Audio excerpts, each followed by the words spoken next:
님을 사랑하시면 아멘 합시다. 좌우 옆 사람과 서로 인사 나눕시다. 하나님이 당신을 사랑하십니다. 한 번 더 성령 충만 받읍시다. 성령 충만 받읍시다. 아멘. 오늘 제목은 성령의 능력을 소유하라는 제목으로 말씀을 드리겠습니다.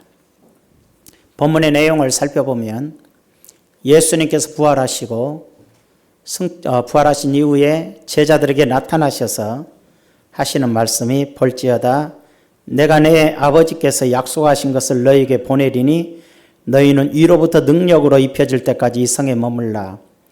또 사도행전 1장 4절 5절에서 봐도 사도와 함께 모이사 그들에게 분부하여 이르시되 예루살렘을 떠나지 말고 내게서 들은 바 아버지께서 약속하신 것을 기다리라.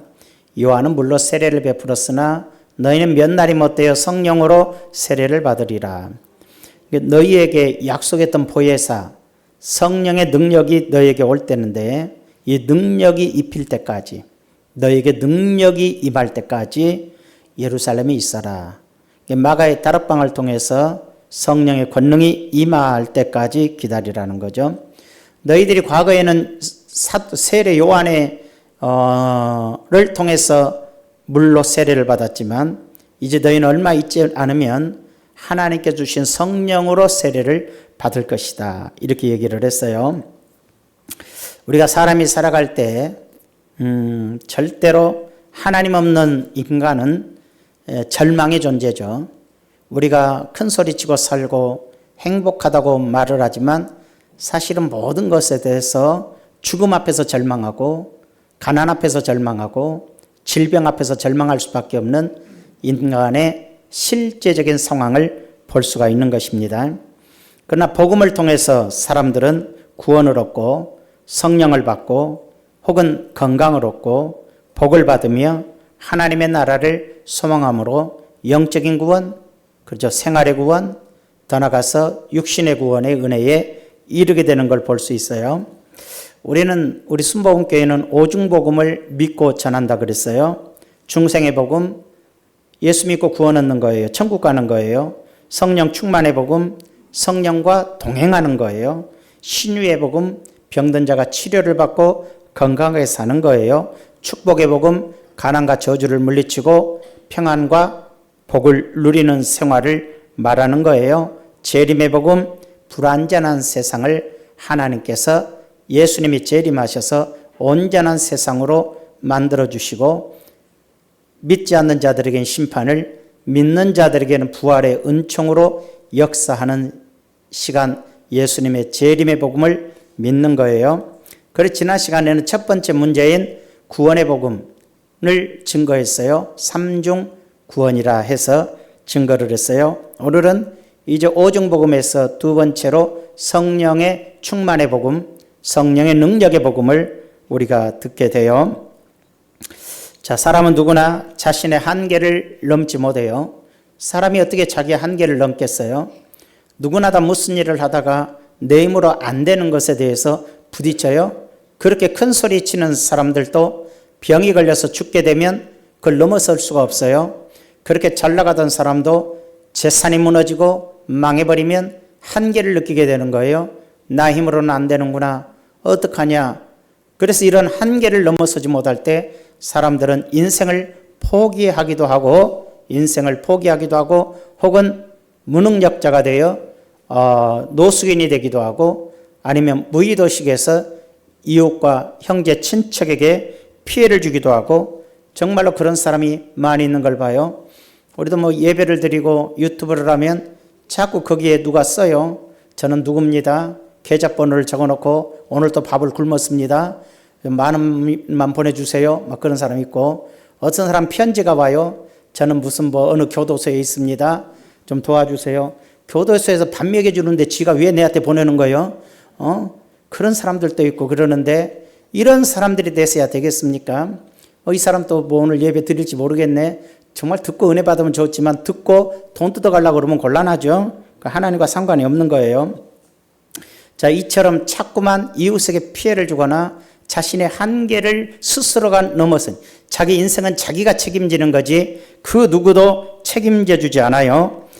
그렇기 때문에 사람들이 자신의 한계를 넘으려니까 넘어서지가 않는 거예요. 그래서 절망하고 좌절하는데, 이걸 내 한계를 넘어서서 능히 이기게 하는 것은 위로부터 오는 능력이죠. 위로부터 오는 능력, 성령의 능력을 우리가 소유하게 되면은 스스로 어떤 자신의 하나님의 능력으로 인생의 고난을 이겨내기도 하고 자기가 넘어서야 될 걸 넘어서기도 하게 되는 것이죠. 사람을 의지하기 시작하면 누군가 나를 도와줘서 누군가의 도움으로 내가 산다 생각하면 살 수가 없어요. 저 사람이 나를 성공시켜 줄 거야, 저 사람이 나를 국회의원 시켜줄 거야, 저 사람이 나를 부자로 만들어줄 거야, 어림없어요. 그렇게 생각은 절대 하지 마세요.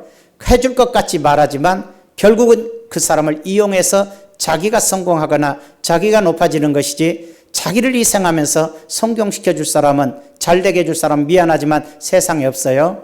회사에 와서 내가 이 회사를 살리겠습니다. 그런 사람 믿지 마세요. 살리는 사람 드물어요. 결국은 자기 이익을 위해서 온 것이지 남을 살리고자 하는 자 없어요. 우리를 살리고 우리를 복되게 하실 분은 예수 그리스도 뿐이에요. 성령님 뿐이에요. 하나님은 우리가 믿을 수 있어도 사람을 믿을 수 없잖아요. 아무리 좋은 친구라도 내가 어려움 당할 때 100% 나를 도와줄 수 없어요. 사람에게 의지하면 실망뿐이에요. 사람이 도와주고 싶어도 한계가 있어서 도울 수도 없고 말이죠. 언제나 우리는 그런 점을 깨닫고서 살아야 돼요. 그래서 우리는 어떤 상황이 있어든지 하나님을 도우심을 받고 살아야 되는데, 우리가 하나님을 도우심을 받으려면 첫째로 예수님만 바라봐야 돼요. 첫 번째로 예수님을 바라보자. 따라서 예수님만 바라보자. 예수님만 바라보자. 예수님을 바라봐야 됩니까?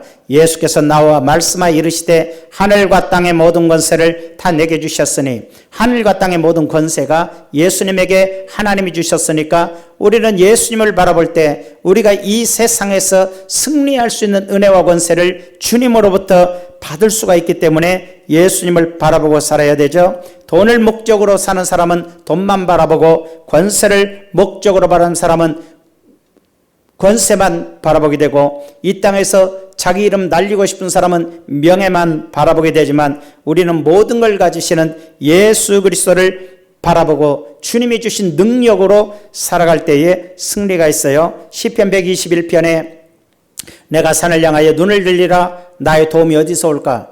여러분은 어떤 곳에서도 도움의 손길이 이만큼은 있을지 몰라도 해결될 수 있는 도움은 없어요. 그러면 어디서 올까? 나의 도움은 천지를 지으신 여호와에게서로다. 여러분을 도와줄 수 있는 분은 하늘과 땅을 지으신 하나님밖에 없다라고 말씀하시는 거예요. 여러분의 도움은 하나님께 구하시기를 축원합니다.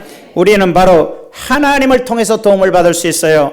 갈릴리 바다에서 예수님께서 제자들에게 배 타고 건너가라 그러셨는데, 제자들이 밤에 열심히 배를 졌는데 풍랑이 일어서 한 치 앞도, 밤은 깜깜하죠. 앞으로는 나갈 수가 없죠. 몸부림치는데 파도는 치죠. 그래서 이제 배는 물에 잠기게 되죠. 우리는 정말 죽었구나 생각하고 있는데 저 멀리서 예수님이 갈릴리 호수를 건너서서 걸어오고 계셔요. 그러니까 깜깜한 밤중에 흰 옷 입은 사람이 걸어오니까 귀신으로 보이죠. 귀신이다 하고서 놀래서 더 두려운데, 거기서 내니 두려워하지 말아라 예수님이 그러시죠. 제자들은 그래도 두려워하는데 베드로가 정말 주님이시면 나로 그 무리를 걷게 하소서, 예수님이 바로 걸어오라. 주님의 말씀을 듣고 바로 갈릴리 호수를 바로 바다에 뛰어들어서 걸으니까 베드로가 그 파도 위를 걸어가는 거예요. 고난의 파도를 걸어가게 되는 역사가 일어나요.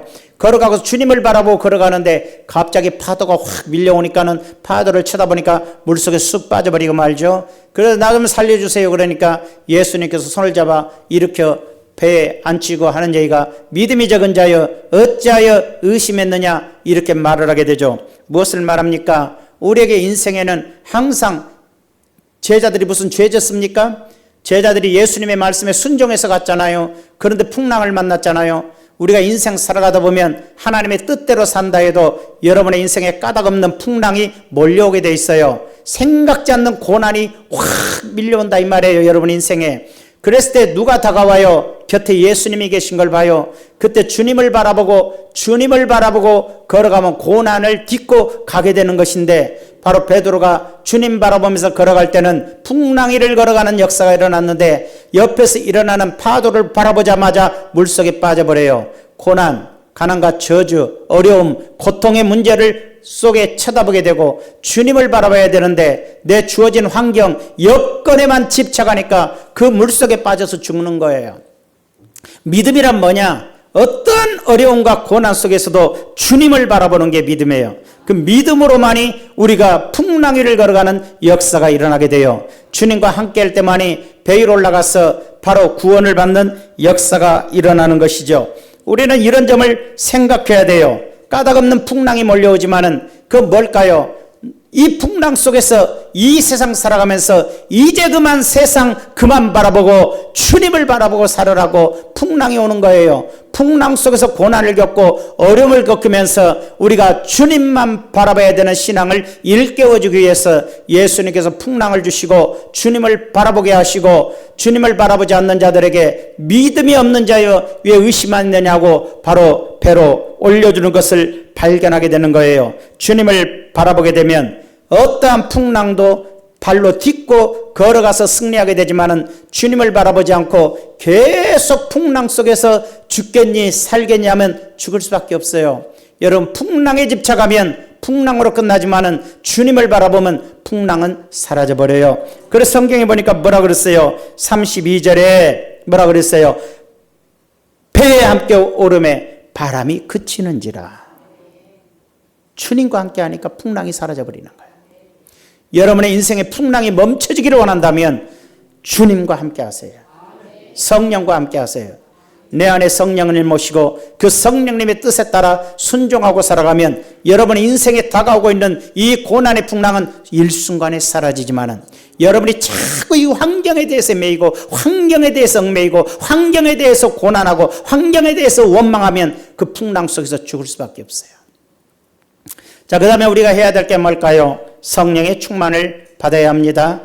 성령의 충만을 받아야 돼요. 이날 곧 안식 후 첫날 저녁 때에 제자들이 유대인들을 두려워하여 모인 곳에 문들을 닫았더니 예수께서 가운데 서서 이르시되 너에게 평강이 있을지어다.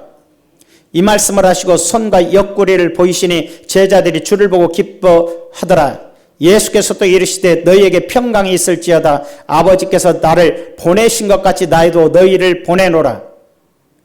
예수님이 하나님이 나 보냈듯이 나도 너희를 보낸다.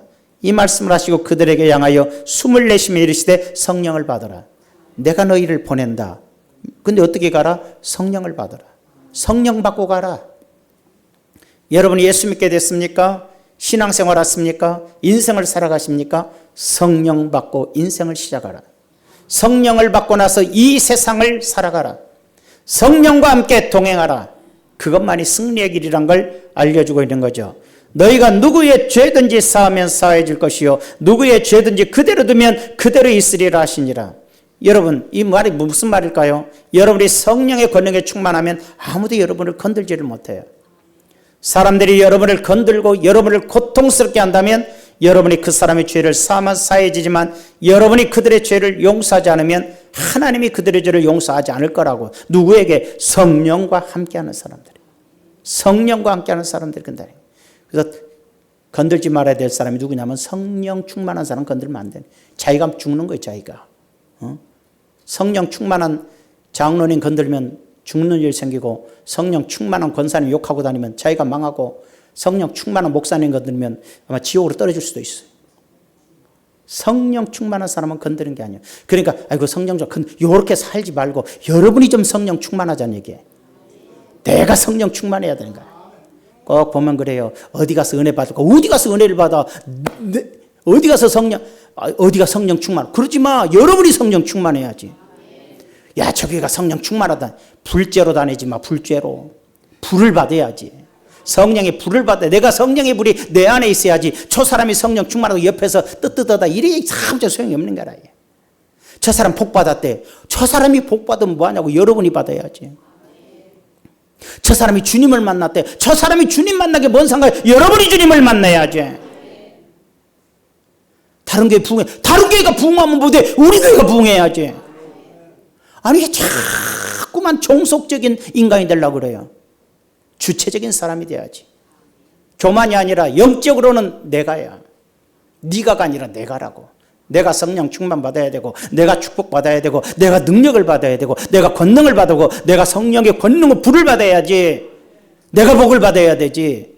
저 사람 복 받았대, 따라가 볼까? 저 사람 불 받았대. 이런 바보들이 어디가 있냐 이 말이에요. 여러분이 은혜 받고, 여러분이 능력 받고, 여러분들이 복을 받는 역사가 일어나기를 축원합니다. 자, 뭐라 그랬어요? 성령 받으라 그랬어요. 내가 너희를 보내노니 뭐라가? 성령을 받으라. 성령을 받으라. 에베소서 5장 18절에 뭐라 그랬습니까? 술 취하지 말라. 이는 방탕한 것이니 오직 성령으로 충만을 받으라. 성령 충만함을 받으라. 성령을 받으라. 성령의 충만을 받으라. 제발 술 취하지 마라. 요즘 대학생들 뭐 OT 한다고 MT 한다고 밤새껏 술만 처먹네. 밤새껏 술만 처먹는 거예요. 젊은이들이 교회를 떠난다. 술 처먹으니까 떠나지. 성령 충만 받아봐. 떠나라고도 안 떠나지. 그러면 술 처먹고 방탕하면 지옥 가지. 성령 충만 받으면 천국에 가지. 술 처먹고 방탕하면 멸망하죠. 성령 충만하면 복을 받지요.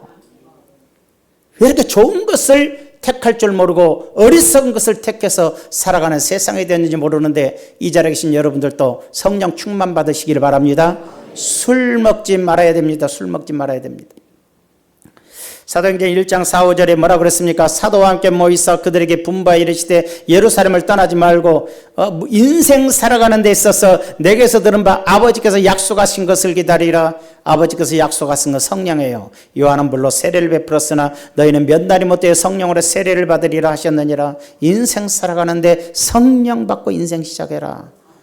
그저 그냥 막 부모님한테 돈 받아갖고 인생 시작한다고 되는 게 아니고, 성령을 받아서 인생을 시작하면 승리의 인생을 살아갈 수 있지만, 성령과 동행하고 성령님이 내 안에 계셔 나의 인생길을 이끌어주는 사람이 복을 받고 승리하지만은, 돈 가지고 인생 살아가려고 할 때 뭐가 되겠고, 친구 좋은 친구 만나서 아무짝에도 소용이 없는 거예요. 믿었지 친구가 내 뒤통수 치는 것이고, 믿었던 사람이 나를 죽이는 거예요.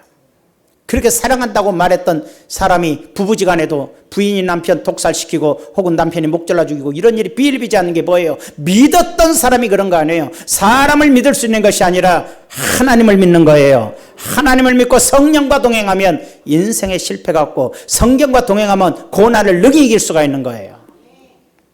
에베소서 그다음에 뭐랄까 이제 그러면 성령과 동행하면 어떻게 될까요?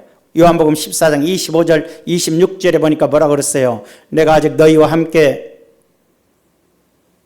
요한복음 14장 25절에 내가 아직 너희와 함께 있어서 이 말을 너희에게 하였거니와, 보혜사는 성령님이에요. 보혜사 곧 아버지께서 내 이름으로 보내실 성령, 하나님이 우리에게 보내실 성령, 그가 너희에게 모든 것을 가르치고, 성령님이 예수님이 안 계시지 않아? 성령님이 오시면 그가 너희에게 모든 걸 가르쳐. 내가 너에게 말한 모든 걸 생각나게 하리라. 예수님이 하셨던 말씀을 성령님이 다시 일깨워 주는 거야. 그래서 하나 성경을 읽어도 성령을 통해서 다시 깨우쳐 주시고, 성령께서 내 마음에 역사하시면 주님의 말씀과 뜻으로 나를 이끌어간다 이 말이에요. 내가 그 다음 넘겨보세요. 그가 와서 믿지 않는 세상에 대해서는 그가 와서 죄에 대하여, 의에 대하여, 심판에 대하여 세상을 책망하시리라. 성령이 오시면 예수님처럼 믿지 않는 세계에 대해서는 죄가 무엇인지, 의가 무엇인지, 옳고 그름이 무엇인지를 알게 하고, 너희들은 심판받고 지옥불에 떨어질 것을 알려주시는 거예요. 어디에? 믿지 않는 세계에는. 그래서 죄에 대하라면 그들이 나를 믿지 아니하므로, 믿지 않으니까 죄인이고, 의에 대하라면 내가 아버지께로 가니 너희가 다시 보지 못함이로다.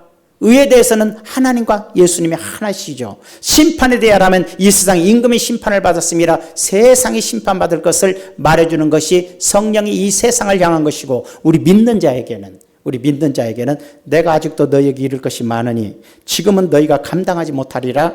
그러나 진리의 성령이 오시면, 예수 믿는 사람에게 성령이 임하면 그가 너희를 모든 진리 가운데로 인도하시리니. 여러분이 예수 믿고 성령 받으면 진리가 뭐예요? 하나님 말씀이에요. 여러분을 성령이 내 안에서 하나님의 말씀으로 이끌어 주셔요. 여러분이 하나님의 말씀을 어기고 살아가면 죄예요. 그러니까 맨날 죄 짓는 거죠. 하나님 말씀대로 안 살면 죄 짓는 거죠. 근데 성령은 내 안에서 계속 어떻게 진리의 성령이 오시면 그가 너희를 모든 진리 가운데로 인도하시리니 그가 스스로 말하지 않고 오직 들은 것을 말하며 하나님이 하신 말씀을 여러분에게 성령에서 따로 말한 게 아니라 아버지 뜻을 전한다는 뜻이고 장래일을 너에게 알리시리라. 하나님의 역사도 알리지만 여러분 개개인의 미래도 알려주는 거야. 그러니까 성령이 임한 사람은 두려움이 없죠. 성령이 있는 사람은 소망을 갖죠. 성령이 없는 사람들이 하나님의 인도를 받지 못하니까 인간의 눈, 인간의 생각, 인간의 판단으로 말을 함부로 하는 거예요. 자기 생각을 말해버린 거예요. 성령이 함께하고 성령이 다스리는 사람은 하나님이 하신 말씀을 하지만 성령이 아닌 사람들은 바로 자기의 생각을 말하기 때문에 상처투성이가 되고 부정적이고 원망적이고 어리석은 말을 함부로 하는 거예요. 두려움을 주는 말을 하고 절망의 말을 하는 거예요. 그러나 성령이 함께하면은 그렇잖아. 아브라함을 보세요. 아브라함이 하나님이 그를 부르실 때 말씀하셨잖아요. 내가 너를 복을 주어 네 후손을 창대케 하고 너를 통하여 거룩한 나라를 세울 거라 이 말이에요. 믿음이 흔들리면 계속해서 성령은 말씀하시는 거예요. 그러니까 아브라함이 소망을 가지고 살 수가 있었잖아요. 야곱도 마찬가지고 이삭도 마찬가지고 요셉도 마찬가지고 다윗도 마찬가지고 하나님의 사람들은 한결같이 장래일을 알려주시는 거예요. 여러분들도 여러분의 미래를 알아야 되는 거예요. 여러분이 바로 주의 성령이 오시면 여러분이 진리 가운데로 인도를 받고 죄를 떠나서 하나님의 뜻대로 살도록 성령은 내 안에서 말씀하시지만 장래 여러분들이 어떻게 살 것이며 어떻게 복을 받을 것이니 염려하지 마라. 네 자식에 대해서 염려하면 네 자식을 내가 이렇게 이끌 것 같으니 염려하지 마라. 다 일깨워주는데 성령과 함께 안 하니까는 걱정투성이고 뭐가 어떻게 되는지도 모르고 염려와 두려움 투성이 속에서 그냥 발발발발 떨고 살아가는 거예요.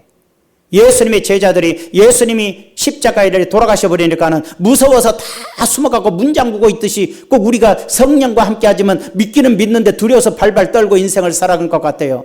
그래 예수님의 제자들이 성령을 받고 나니까 생각이 달라지고 판단이 달라지고 두려움은 없어지고 복음을 전하게 되고 하나님의 뜻을 따라 살게 되고 성령의 인도를 따르게 사는 역사가 일어났잖아요. 여러분 성령을 받으시기 바랍니다. 아이고 받고 싶은데 줘야 말이죠. 성령은 구해야 주는 거야. 구하는 자에게 성령을 주지 않겠느냐. 기도도 안 하면서 기도도 안 하면서 금식도 안 하면서 몸부림쳐서 성령 달라고 외치지도 안 하면서 밥 먹고 놀고 니나노 닐일이 하면서 맨날 노래 틀어놓고 흔들면서 무슨 성령이 오기를 바라는 거냐. 친구가 밥 먹으러 가자면 밥 먹고 끼득끼득 하면서 누구 흉이나 보고 있으면 무슨 성령이 오기를 바라는 거야. 맨날 어디 놀러 가면서 야 좋다 세상이 좋은데 무슨 성령이 임하시겠어요. 성령이 임했던 성령도 진지게 떠나가 버렸어. 너 같은 건 안 논다고.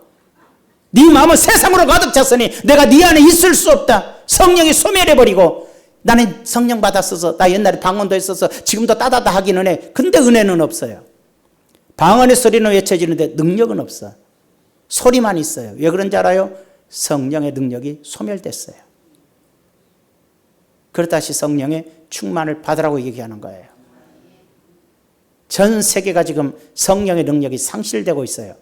부자 나라마다 성령을 사모하는 게 없어져 버리고 돈을 사모하는 세상이 됐어요. 성공을 사모하고 부자가 되는 것은 주님과 동행하지 않으면서 부자 되는 건 저주예요. 그러나 주님과 함께해서 부자 되는 건 선교가 되고 구제가 되고 하나님의 영광이 되지만은 하나님 믿음 뚝 떨어져 갖고 돈 많아봤자 아무짝 소용없어요. 죄만 져요. 지옥에 갈 수도 있어요.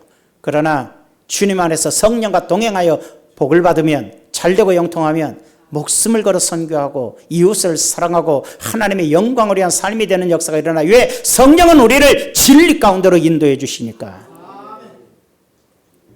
오늘날 시대는 부자가 됐지만 성령이 없으니 다 죄 중에 빠지고 세상 것을 추구하죠.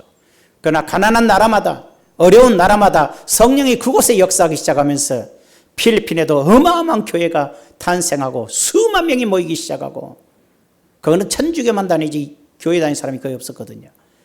인도네시아도 17만 명이 모이는 교회가 회교국가가 17만 명이 모이는 교회가 생겨나기 시작하고 브라질에도 10년만 모이는 생겨나고 가난하고 고통스러운 세계에서는 하나님을 의지하고 하나님을 바라보니까 성령이 역사하여 과거 한국의 부흥하는 역사처럼 일어나고 있는데 우리나라는 막 시들어가는 이유가 뭐죠?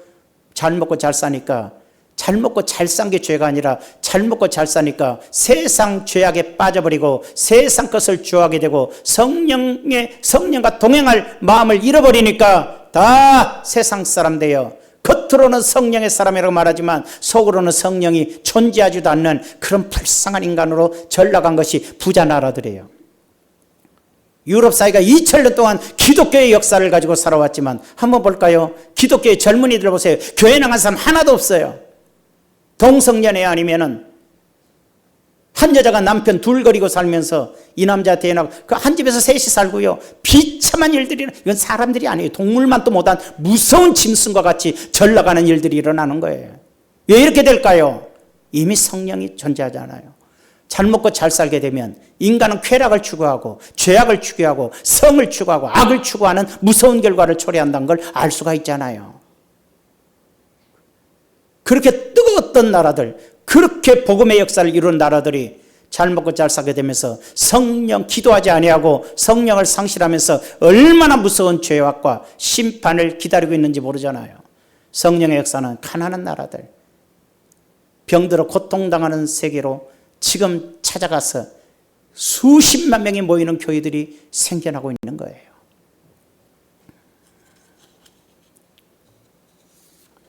그럼 우리는 성령을 받으면 어떻게 할 것인가? 성령 받은 사람의 특성을 볼까요? 내가 성령이 지금 내게 충만한가 아닌가? 나 과거에 성령 받았어요. 받을 수는 있어요. 성령 세례는 한 번이니까 체험할 수는 있는데 이 성령 충만이 계속 내가 유지되고 있는가? 한번 보면 주님의 증인이 되는 삶이 사는 사람. 오직 성령이 너희에게 임하시면 너희가 권능을 받고, 말이 좀 빨랐죠. 천천히 할게요. 예루살렘과 온 유대와 사마리아와 땅끝까지 이르러 내 증인이 되리라. 말이 빠르면 할머니들이 뭔 소리인지 하나도 모르고 목사님이 막 시장에서 떠드는 것 같이 떠들다가 내가 와버렸네. 그러니까 천천히. 오직 성령이 너희에게 임하시면 너희가 권능을 받고 예루살렘과 온 유대와 사마리아와 땅끝까지 이르러 내 증인이 되리라. 성령이 충만하면 선교의 비전을 가져요. 증인이 돼요. 내가 직접 복음을 전하든지 복음을 전하는데 힘을 쓰든지. 왜 선교하고 왜 구원에 대해 힘을 쓴 줄 알아요? 사도행전 4장 11절에서 12절에 보니까 이 예수는 너희 건축자들의 버린 돌로서 집 모퉁이의 머릿돌이 되었느니라. 교회의 머릿돌이 되고 구원의 시작점이 됐다는 얘기예요.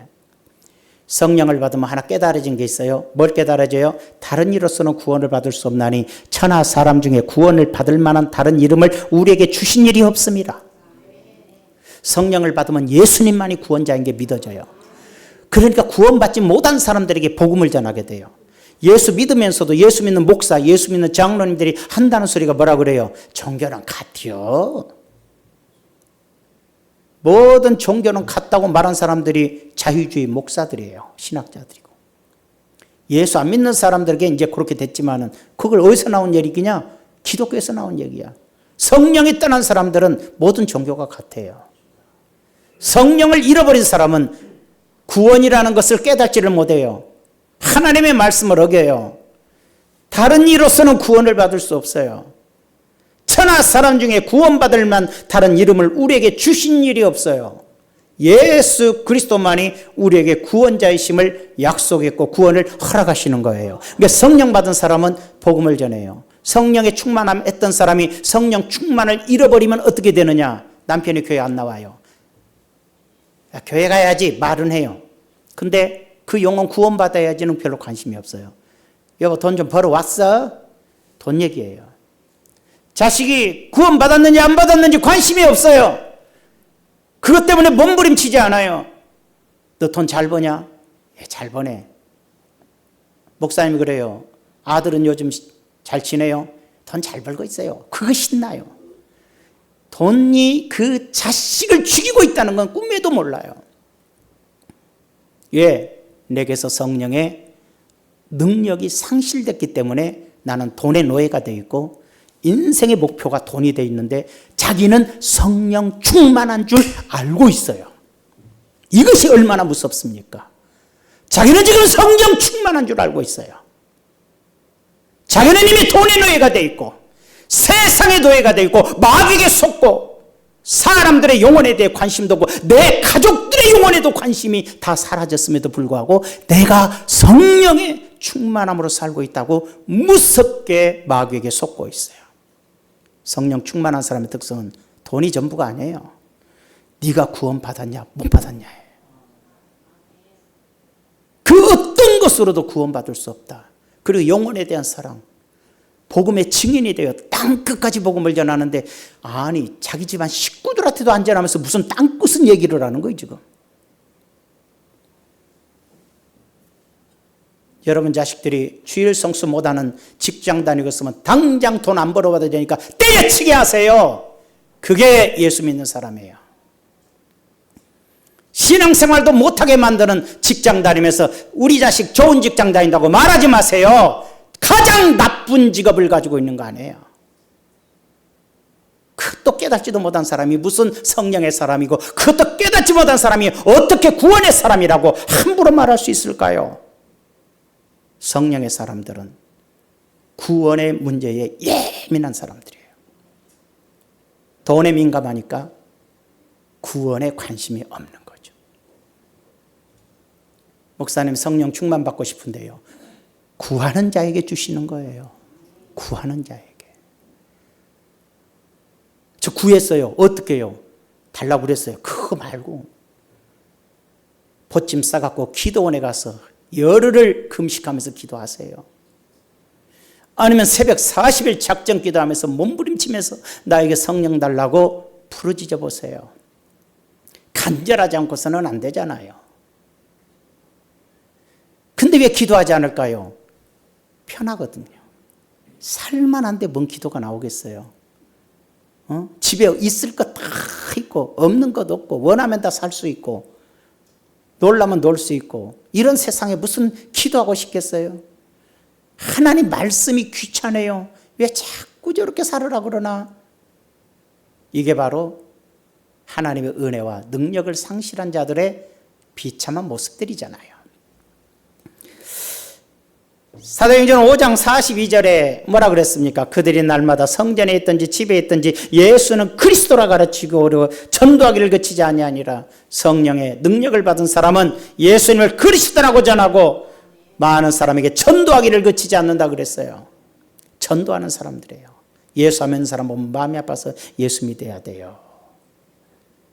나 예수 안 믿어도 잘 살아. 잘 살고 지옥 가요. 꼭 예수 믿는 사람 그래요. 얼마나 우리가 타락했던지, 누가 아이고 뭐 예수 교회 다닌다면서 그렇게 가난하게 살아면 기가 죽어갖고 오매기 죽어. 요게 잘못된 신앙이에요.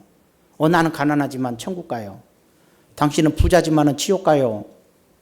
그렇게 당당 돈으로, 자꾸 돈으로 우리의 신앙을 대변하는 악한 시대가 됐잖아요 지금. 물질의 복음 받아야 되는 것은 주의 영광 위에 받는 것이고, 이 땅에서 예수 없이 하나님 믿지 않고 잘 사는 건 더욱 지옥불로 떨어뜨린 일이잖아요. 그러므로 이제 두 가지죠. 복음을 증거하는 것은 오직 성령이 너에게 마시면 너희가 권능을 받고, 그렇잖아요. 권능을 받고 사마리아와 땅끝까지 복음의 증인이 되는데, 권능이 두나미스죠. 두나미스. 파생어가 다이나마이트, 다이나믹이에요. 그건 뭐냐? 다이나마이트, 성령이 임하면 다이나마이트와 같은 역사가 일어나. 기도했더니 병든 자가 치료받고 귀신이 떠나가고, 영으로 기도하고 방언으로 기도하고 예언을 하며 미래를 말하며, 전도했더니 구원의 역사가 일어나며 뭔가 파워가 영적 파워가 일어나는 게 있어요. 이걸 은사라 그래. 은사. 근데 또 다이나믹한 건 뭐죠? 은사가 아니라 조용해. 조용한데 부드러운데 열매예요. 열매. 개인적으로 인격적 변화가 일어나요. 이해가 되세요? 갈라디아서 5장 22절에 오직 성령이에요. 성령으로서 나에게 나타나는 것은 사랑과 희락과 화평과 오래 참음과 자비와 양성과, 그죠? 성령의 열매는 사랑. 사랑의 사람으로 희생이야. 사랑은 희생. 남에게 줄 수 있는 희생. 희락. 마음이 늘 기뻐요. 교회 오면 오늘도 다 인상 쓰고 있대. 찬양하는 우리 집사님이 늘 웃으라고 그러는데 크게 인상 쓰고 있어요. 그건 성령 충만하지 않다는 걸 증명하는 거예요. 성령 충만하면 이제 들으면서 신나. 누구예요? 이동림 집사님처럼 항상 신나는 거야. 김학만 장로님처럼 항상 웃는 거야. 늘 기뻐. 뭔가 모르게 기뻐. 맨날 성질난 것 같아. 그러니까 병이 오고 아프고 막 그래. 기뻐야지. 희락과 화평, 싸움 안 해. 싸움 안 해. 하여튼 교회에서 싸운 사람은 성령 충만한 사람 아니야. 오래 참아. 기다릴 줄 알아. 자비, 베풀 줄 알아. 양선 착해져. 마음이 착해져. 충성된 일꾼이 돼. 온유, 부드러운 사람이 돼. 절제, 사고 싶다고 사사불고 먹고 싶다고 다 먹어버리는 그런 사람이 아니야. 성령의 은혜를 받은 사람은 절대로 그러니까는 간혹가다 장로님이고 목사님이고 간에 성령의 권능이 있어가지고 막 병든 자가 고쳐지고 막 귀신이 떠나가고 막 외치면 막 회개의 역사가 일어나니까 능력의 종이라고 그러는데 나중에 봤더니 수억짜리 차 타고 다니고 수천만 원짜리 뭐 하고 옷도 입고 막 사치하고 방종하면서 막 큰 소리 빵 이상하네. 왜 저렇게 살까? 하나님이 주셨으니까 야야야지. 절제가 없어요. 뭘 의미하여? 성령의 은사는 가졌으나 성령의 열매가 맺지 않은 거예요. 성령의 열매 없이 은사만 충만하면 대개 사이비 내지 사기꾼이 돼요. 박대선 장로처럼 권능의 종이었지만 결국은 이단의 악귀가 돼버리잖아요. 수많은 종들이 능력의 종했지만 나중에 보면 다 타락해버리잖아요. 왜 그런가요? 열매가 굉장히 중요해요. 그래서 교회들이야 성령의 은사 강조해 보니까 은사는 충만한데 조그만 어려움은 인격적 변화가 없어가지고 싸움이 나고 자빠졌고 욕이 나고 있고 저주 나고 있고 이게 문제가 있구나. 그래서 은사뿐만 아니라 열매가 동반되지면 안 된다 그래서 한국교회가 열매 쪽으로 많이 갔어요. 우리 교회도 그랬어요. 사람 됨됨이부터 고쳐라.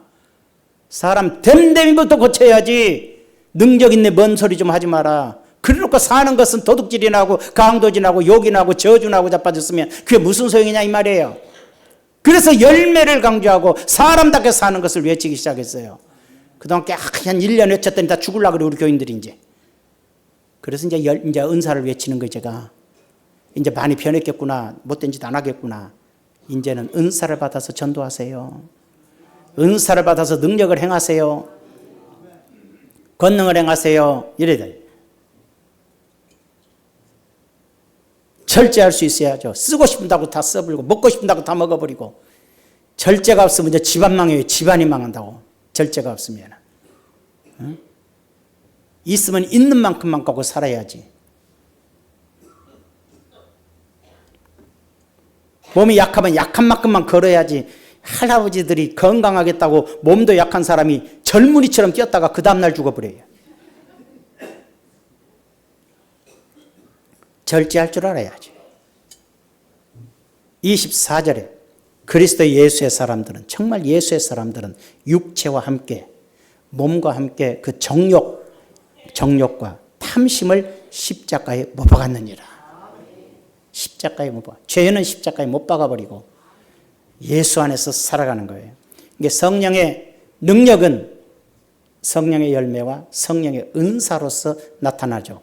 그러면 이 두 가지가 다 어떤 특성을 갖느냐? 예수님을 증거하는 역사가 일어나요. 성령의 은사로서의 능력과 기적으로 복음을 전하고 많은 영혼을 구원하기도 하지만은 역시 성령의 열매를 통해서 구원의 역사를 일으키는 건데 왜 세상 사람들이 그렇게 방언이다, 예언이다, 능력이다, 신유다 그렇게 해서 예수 믿다가 나중에 보니까 다 예수 안 믿겠다 그러냐면 열매가 없어서 그래요. 예수 믿는 사람이 더 사기를 치더라. 예수 믿는 장로한테 당했다. 예수님 권사한테 돈 뜯겼다. 막 이런 소리들이 질비해지면서 이제 예수를 안 믿기 시작하는 거예요. 그게 왜 그러느냐? 행실이 변화가 안 돼버린 행실이. 그게 바로 은사는 있으나 열매를 맺지 못한 결과라 이 말이에요. 그래서 결국은 마태복음 25장 34절에서 얘기를 하죠. 그때 임금이 그 오른편에 있는 자들에게 이르시되 내 아버지께로부터 복받은 자들이여 나와 창세로부터 너희를 위하여 예비된 나라를 상속하라. 천국에 들어오너라. 내가 줄일 때 너희가 먹을 걸 주었고 목마를 때 마시게 하였고 나그네 되었을 때 영접하였고 헐벗을 때 옷을 입혔고 병들었을 때 돌아보았고 옥에 갔다 와서 보았느니라. 너희들이 이렇게 선하고 사랑으로 돌봤지 않았느냐. 이에 의인들이 대답하여 이르되 주여 우리가 어느 때에 주께서 줄이신 것을 보고 음식을 대접했으며 목마르신 걸 보고 마시는 걸 하였나이까. 어느 때에 나그네 되신 걸 보고 영접하였으며 벗었을 때에 보고 옷을 입혀줬습니까. 어느 때에 병들었을 때 옥에 갇혔을 때에 보시고 가서 배웠나이까 하리니 임금이 대답하여 이르시되 내가 진실로 너희에게 이르노니 너희가 여기 내 형제 중에 우리 성도들 중에 가난한 자, 헐벗은 자, 고통당하는 자, 지극히 교회에 있는지도 없는지도 모르는 어려운 사람들에게 한 것이 곧 내게 한 것이니라. 눈에 안 보이는 예수님 사랑한다고 할 필요가 없어요. 사람을 사랑하지 않으면 예수님 사랑하는 게 아니에요. 하나님 사랑한다고 눈물 흘리면서 사람들이 손 벌리면 손가락질하고 욕하는 건 하나님을 욕하는 거예요. 마음으로 눈에 보이지 않는 하나님을 사랑하기가 쉽죠. 달라는 게 없으니까. 그러나 눈에 보이는 사람은 도와줘야 될 듯 말고 힘써줘야 될 많으니까 싫지요. 그건 하나님 성령의 사람이 아니란 얘기예요. 지극히 작은 자 하나에게 한 것이 곧 내게 한 것이다. 즉 말해서 성령의 열매, 사랑으로서 살아가는 것이 곧 성령 받은 사람의 삶이냐. 그러니까 많은 사람들이 이러한 성도들의 참된 모습을 보고 나도 예수 믿어야지 나아가는 게, 저 권사님처럼 나도 예수 믿고 좋은 일하고 살아야지, 저 장로님처럼 나도 참 선하게 살아야지, 이렇게 되는데 요즘 나가 전도해봐요. 교인들이 더 합디다. 그래, 교인들이 더 합디다. 아이고 권사요 욕 더 잘해요. 권사요 가발에 가서 잘 춤추고 있는 사람 다 권사예요. 고사 지는 데 가봐요. 집사들이 다 돼지 대가리한테 절하고 있어요. 사장님이 하랜다고. 진짜 요즘 그래요. 요즘 신앙 죄송해요, 개떡이에요. 요즘 신앙인들 절대로 신앙인들이 드물어요. 가짜예요 다. 민집사님은 안 하시죠? 예. 주의를 자꾸 빠먹는 건 수상하긴 해도 안 하시죠? 예. 참 중요한 거예요. 승리하기를 축원합니다. 많은 사람이 이번에 참 감사했던 것은 뭐 찬양 인도하는 분도 얘기를 꺼냈습니다만은 감사했던 것은, 예전에는 새벽기도 시작한다고 하면 한 50명 와요. 예전에 작전기도에 코로나 전에. 근데 안타깝게도 끝날 때쯤 되면 20명 앉아 있어요. 다. 이번에 처음 시작하니까 한 35명 참석해요. 그래서 그래도 이제 코로나 이후에 처음 하는 거니까. 그더니 세상에 조금 있으니까 40명 되고, 조금 있으니까 45명 되고, 진짜로 마지막에는 50명이 오고, 유튜브까지 60명이 예배를 드고, 와 이게 웬일이야. 이렇게 늘어난 역사는 역사상 처음이에요. 항상 왔다가 힘들어요 하고 다 안 오는데, 세상에 목사님 설교가 은혜스럽습니다. 예전에는 준비 열심히 했어요. 요즘 이번에는 준비 하나도 안 했어요. 주여 떠오르는 대로 저는 하나님 인도하소서, 기도만 하게 하소서. 그러니까 떠오르면 아침에 생각 쭉 하고 와서 그냥 설교했지, 절대로 막 내가 준비하고 하지 않았어요. 정말 하나님 그냥 떠오른 대로 전하겠습니다, 이렇게. 그랬다 끝나고 났더니 그 며칠 이후에 어느 집사님 찾아오셔갖고, 목사님 제가 새벽에 멀어서 못 왔지만 멀리서 예배 드렸는데 그렇게 좋아요. 그러니까는 내일부터 당장 유튜브로 계속 새벽 예배 보내주랴. 그러면 작정 때하고는 다를 텐데요. 보내주랴. 자기는 새벽 예배 드리고 싶은데 이제 보내주랴. 그래서 알았다고. 그래서 월요일, 화요일은 김영재 안수사님이 유튜브를 돌려주셔야 돼. 우리 안수사님 어디 계시냐 딱 항상 켜주시고, 수목금은 제가 돌릴 테니까는요, 그렇게 해야 돼요. 그래서 잘 들으세요. 월요일과 화요일은 최남영 목사님께서 아마 성령에 관한 걸 한 1년 내내 성령에 대해서 쭉 전해줄 거예요. 수목금은 제가 기도에 관해서만 1년 내내 전해줄게요. 그래서 정말 성령의 사람들이 되고 기도의 사람이 될 수 있도록, 그래서 인생의 승리자가 되고 하나님의 능력자가 될 수 있도록 그렇게 해주시면 좋을 것 같아요. 아멘이죠? 말씀해 주세요. 그렇게 해서 하고, 또 멀리 계신 우리 권사님 한 분은 평상시에도 항상 아침에 일어나서 운동을 하면서 기도했는데 이렇게 얘기하세요. 새벽 예배를 드리고 운동을 하면서 기도를 하니까 그렇게 다르대. 그동안에 그냥 기도하는 것과 예배 드리고 기도하는 건 하늘과 땅 차이들이야. 여러분, 이것이 처음에는 한 번이지만 그것이 1년 가고 2년 가고 3년 가봐요. 인생이 어떻게 변한가. 기도 한 번 안 하고 예배 한 번 안 드리고 새벽 기도 평생 놀고 먹는 사람하고 영적으로 쌓아간 사람하고는 10년 후에 부러울 수밖에 없는 인생으로 변해. 내가 망하지 않는다 해도 상대편의 변화와 은혜와 복을 보면서 우리 두려울 염려하고 슬퍼지는 경우들이 생기는 거예요. 기도하는 자가 승리하는 거예요. 예배하는 자가 승리하는 거예요. 승리하기를 축원합니다. 마지막 한 말씀만 하고 마칠게요. 부흥하기 원하잖아요. 목사님 그동안에 부흥 안 하려고 한 것 같더니 하나님이 하는 대로 놔뒀어요. 저도 좌절해 있었고 저도 절망에 처해 있었기 때문에 아버지께서 하는 대로 내비뒀어요. 그러니까 시간이 지나니까 저에게 다시 새 힘을 주셔요. 하나님이 하시는 대로, 하나님이 하시는 대로. 뭔가가 무너져 가는 것처럼 보여도 하나님이 하시는 대로. 그러고 나니까 하나님이 역사하시기 시작한다고 봐요. 우리가 부흥하기를 이제 원하죠. 부흥의 소망이 다시 생기죠. 그럼 부흥하려는 건 답은 하나예요. 부흥되겠지가 아니라 인도가 지금 인도는 힌두교의 나라예요. 예수 믿는 사람 별로 없어요. 예수 믿으면 한 마을이 예수 믿으면 불질러 다 죽여버리고 그래요. 근데 인도의 도시에 25명으로 시작된 교회가 지금 22만 명이 모여요. 하나님의 권능이 역사하고 있어요. 근데 그 교회가 막 정동원 주일이니 막 끌어오라 그런 거 하지도 아무것도 안 하는데 부흥해요. 근데 한 가지 딱 하는 게 있어요. 교회 올 때, 주일날 교회 올 때 빈손으로 안 와요. 그러니까 또 여러분 중에서 돈 갖고 오래나? 아니요. 빈손으로 안 와요. 절대로 빈손 쥐고 안 오고 어찌하든지 손에 손잡고 예수 안 믿는 사람 하나 끌고 와요. 그러니까는 그 많은 사람들이 처음부터 25명이 한 사람 끌더니 20, 30명 되고 또 30명이 또 한 사람 끌어오니까는 40명 되고 이렇게 하면서 22만 명이 되는 거예요. 아하, 성령이 충만하니까 전도하는 거예요. 영혼에 대한 사랑이 있는 거예요. 다음 주부터 손에 손 잡고 해요. 배무 집사는 한 사람 꼭 잡고. 친한 친구. 젊은 친구들은 애인을 끌고 와. 준석이는 애인의 손을 잡고 하는 거예요. 친구의 손을 잡고 오는 거예요. 믿지 않는 부모의 손을 잡고 오는 거예요. 교회 안 나오는 자식의 손을 잡고 오는 거예요. 핍박하던 남편의 멱살을 끌고 오는 거예요. 100명에서 100사람을 끌고 오면 그 중에서 25명이 구원 얻는 역사가 일어나는 거예요.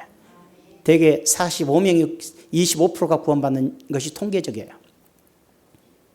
그러다 보면 놀라운 부흥의 역사를 하는 거죠. 다음 주부터 한 사람씩 손에 손잡고 50불등만 아멘. 부흥을 기대하지 맙시다. 우리끼리 살다 갑시다. 다시 한번. 다음 주부터 한 사람씩 손에 손잡고 50분만 아멘. 기대합시다. 할렐루야. 소리가 달라졌네. 기도합시다. 존귀하신 아버지. 우리의 구원의 문제도 있지만 구원받은 자들에게 그 다음에 필요한 것이 성령의 충만입니다. 성령의 능력을 받으라 그랬습니다. 성령을 받으라 그랬습니다. 인생을 살아갈 때 성령과 함께 살으라 그랬습니다. 이 세상 사람은 돈과 함께 살고 죄악과 함께 살지만 우리는 성령과 함께 살고 성령의 뜻에 따라 삽니다. 아버지 하나님, 놀라운 은혜와 은총을 더하여 주시고 승리를 허락하여 주시고 성령과 동행함으로 진정한 축복과 진정한 평안과 행복을 누리며 살아가게 하여 주시옵시고 진정한 부흥을 허락하여 주시옵소서. 예수님의 이름으로 기도하옵나이다. 아멘.